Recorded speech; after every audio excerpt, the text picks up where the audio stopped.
Recherche profonde en IA, Grok3 contre la Nouvelle Frontière de ChatGPT. Découvrez comment la recherche profonde en IA révolutionne notre façon d'apprendre et de travailler.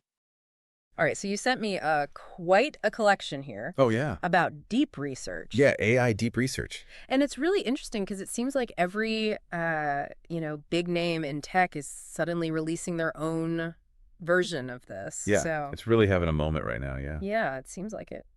We've got pieces here from Tom's Guide, CNET, Engadget, Tech Radar, Seeking Alpha, ZDNet, and even a blog post Wow, from a guy who says he's using it to write a book. that's impressive. So Yeah. our job in this deep dive is to really just break it all down. Okay. What is this deep research thing? Yeah. Why is everyone making such a fuss about it? And what does it mean for, Yeah. the average person? Well, you can think about deep research as like an AI-powered Yeah. research assistant. Okay.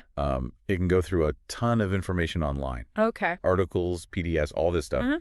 and pull out the most relevant things for whatever you're working on. So what you're saying is, like, instead of me spending hours and hours going down these internet rabbit holes, Yes. this can do it in like minutes. Exactly. Okay, so that's interesting. That's a big game changer. It is a game changer, yeah. You sent me this blog post from a guy named Matthias Sundin, Yeah. and he says he's using it to research his book topics much faster. Yeah, and he even included an example report that he generated about IVF. Wow. Okay, so it's not just like one company that's doing this, right? It's Or- like everybody. No, it's like a full-on AI arms race at this point. It is. OpenAI, Google, xAI, Microsoft is even getting in on the action. Wow. And the Tom's Guide article that you sent over actually did a head-to-head comparison of ChatGPT deep research and xAI's Grok3. Okay. And spoiler alert, ChatGPT is way better. Okay. Yeah. So why is that? What makes their version so much better? Well, from what I've gathered, ChatGPT is just really good at understanding language and then connecting different pieces of information. Yep. Like its synthesis skills are much better. So it's not just about finding the information, it's about being able to understand it and Exactly. put it all together. It has to synthesize it in a way that makes sense, yeah. Okay, that makes sense. Yeah. So we kind of get what it is. Yeah. We understand who's making it. Right. But the real question is, like, what can you actually do with it? Yeah. What can you do with deep research? Like, paint me a picture. Okay, so imagine that you have a really big meeting Uh-huh. with a new client. Okay. You can use deep research to get a complete rundown of their company, like their recent performance, their whole industry, Oh, wow. even their biggest competitors, Mhm. all in a fraction of the time it would normally take you. So it's not just for, like, Right. people in specific fields. Like, Yeah. could I use it to finally understand quantum physics? Absolutely, yeah. Really? Deep research can take something super complex, Uh-huh. break it down into plain English. Okay. It could even pull up the latest research papers Uh-huh. on quantum physics Wow. and summarize them for you. So this is really like having Yes. a world-class research team at my fingertip. Exactly. Okay. The ZDNet article talked about how this is going to be huge for finance, science, policy, engineering. But honestly, Uh-huh. this is something that anyone can benefit from. It does sound really amazing, but I have to imagine Yeah. there are some downsides, right? Like, Whoa. nothing's perfect. Yeah, I mean, it's important to remember that this is still new technology. Yeah. And with any new technology, there are things to be aware of, risks. Sure. It can still make mistakes, like misinterpret information. Mm-hmm. And there's always a chance that he could just make stuff up entirely. Okay, so you're saying we shouldn't just blindly trust No, whatever the AI spits out. don't blindly trust it. Okay. No, Right. human oversight is still really important. Yeah. You should definitely be double checking the information, Uh-huh. especially if you're making important decisions based on it. Right, so it's a tool, Yes. but we still need to use our brains Real- and kind of double check. Absolutely. Think of it as a collaboration Okay. between you and the AI. I like that. Deep research handles all the boring stuff, Yeah. gathering and processing information, Uh-huh. but you bring your own expertise and judgment. So it's a team effort. Yes, exactly. Okay, cool. Yeah. So how do people actually access this? Is it something that anyone can use right now? Well, access is expanding pretty rapidly. Yep. OpenAI just made deep research available to all ChatGPT Plus users. Wow. So no more needing that crazy expensive pro plan Yeah. that Engadget and Tech Radar and Yeah. Seeking Alpha we're all talking about? Exactly. Okay. It's just part of the standard ChatGPT Plus subscription now, which is $20 a month. Okay. And Google is offering their deep research through their Google One AI premium plan, also for $20 a month. Okay, so there are some choices out there, so Yeah. it's interesting. Mm-hmm. So for our listener, Yeah. what do you think is the biggest takeaway here? I think the biggest takeaway is that this is a powerful tool Okay. that has the potential to really change the way we learn and work. Mm-hmm. It's still early days, Yeah. but it's definitely something to keep an eye on. Okay, so we know what it is. Yeah. We know who's making it. Mm-hmm. We know what it can do, how to get access to it. Right. But how is it going to affect, like, the real world? Yeah. What are the bigger implications of having this That's a great question. kind of tech at our fingertips? And that's something that we'll dive into further after the break. Right, we'll be right back. Welcome back.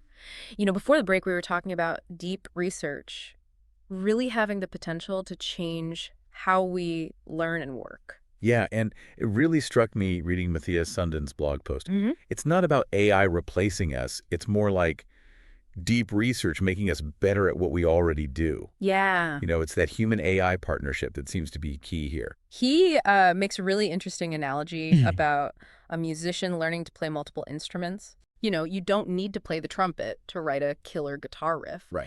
But understanding different instruments just makes you a better musician overall. Yeah. Deep research is like that extra instrument for our brains. I love that. Yeah. Instead of spending hours and hours, you know, getting lost in the weeds of an internet search, Right. we can get a really solid overview quickly. Exactly. And then use our energy for the things humans are actually good at. Yeah. You know, like critical thinking, problem solving, All that good stuff. all that good stuff. That AI can't do. Exactly. And that ZDNet article Yeah. really highlighted how valuable that could be for fields that are really, you know, knowledge intensive. Mm-hmm. Like imagine a financial analyst using deep research to instantly get up to speed on a company's finances, market trends, Right. and then using, you know, their own expertise to put together a winning investment strategy or something. It's like deep research handles all the tedious research tasks and frees us up to do what AI can't do. Yeah. To just make those nuanced judgments that really require human intuition. Okay, so let's get specific. Okay. How could this change things like education? Oh, wow. Yeah. What could that look like? Imagine a classroom where students can use deep research to like get a comprehensive understanding of a complex topic Uh-huh. before they even step foot in the classroom. That's interesting. It could completely change how we teach and learn. Wow, so that would free up teachers to actually, Yeah. you know, guide discussion and mentor students. Right. Focus on the why behind the information, not just the what. Exactly. And it turns the classroom from a place of passive learning Mm-hmm. to this hub for active inquiry and collaboration. I like that. And it's not just formal education either. Right. Think about lifelong learners, you know, Mhm. people pursuing their hobbies. Uh-huh. Anyone with a thirst for knowledge, this is Yeah. going to change things for them.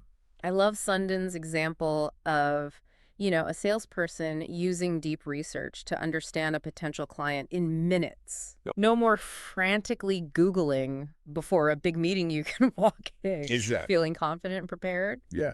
But hold on, what if people start to lean on this too much and stop That's a good point. thinking for themselves? Yeah, that's definitely something to be mindful of. You know, that's got to be a concern, right? Yeah, like any tool, deep research can be misused. So we need to be really proactive about developing those critical thinking skills Right. alongside these new technologies. So it's not about letting the AI do all our thinking for us. Exactly. We have to be active participants. You got it. Okay, I like that. So I want to shift gears for a second and talk about the competition in this space. Okay. You know, we've got OpenAI, Google, XAI, all vying for that top spot. Uh-huh. The Tom's Guide piece seems to suggest that OpenAI's ChatGPT deep research is the most advanced right now. Yeah. But the landscape is changing so rapidly, who knows what the future holds? And it is moving at lightning speed. And with Microsoft adding AI features into their Copilot, it feels like, this technology is going to be everywhere very soon. It's true, it's true. That's good. And you know, what's interesting is that Microsoft's approach isn't exactly the same as these dedicated deep research agents. Okay. They haven't given Copilot full internet access or the ability to act completely independently. Right. At least not yet. So it's more of an enhanced brainstorming partner Yeah, exactly. rather than a full-fledged researcher. Thank God. Yeah. It's fascinating to see all these different approaches. Yeah, and for us as the users, that variety is a good thing. Okay. It fosters innovation and competition. Yeah. which ultimately leads to better products and services. Competition is always a good thing. It is. Speaking of which, Yeah. let's go back to this idea of access. It's fantastic that OpenAI made this available to ChatGPT Plus users. Yeah. No more needing that pricey Pro plan, but $20 a month Yeah. still isn't exactly pocket change for a lot of people. You're right, and that's where Google's offering becomes really interesting. Bundling deep research into their Google One AI premium plan also for $20 a month makes it a really appealing alternative. They're clearly trying to compete on affordability. Right, so it seems like the race for AI dominance is also going to be a race to make these tools accessible to everyone. The more accessible they are, the bigger the impact will be. Right. Which brings us back to our listener. Yeah. What does this all mean for them? I think it's both incredibly exciting and a little bit daunting. Yeah. You know, we're standing at the edge of a major technological shift. Yeah.